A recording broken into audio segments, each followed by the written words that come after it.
Yo, what's up YouTube? It's John McDoogle here, and I want to thank you for checking out my video.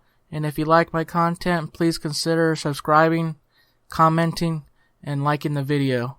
It would really help me, and I really appreciate it. Alright, so let's talk about the veg area. The veg area has 3 Beard on Fire plants going on right now, little seedlings.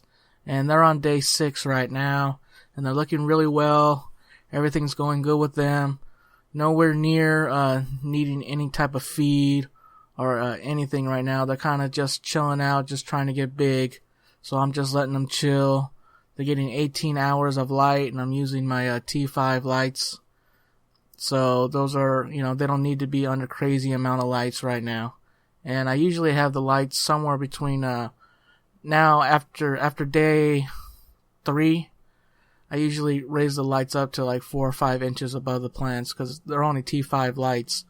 But the first 3 days, I keep the lights on for 24 hours, and I keep them like 2 to 3 inches away from the plants so I can kind of minimize the stretch.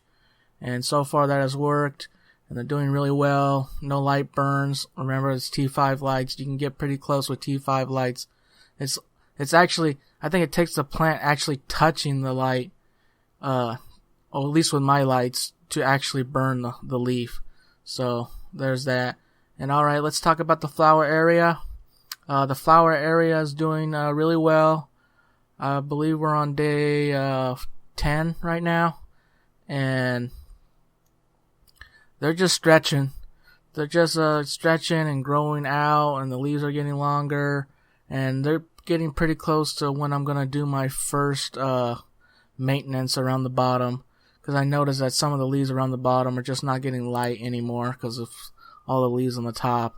So we're going to get rid of those, try to keep pests away, from the weak leaves and all that. And that's pretty much what's going on in the garden this week. Again, thank you for checking out my video. I hope you have a great weekend. Peace out.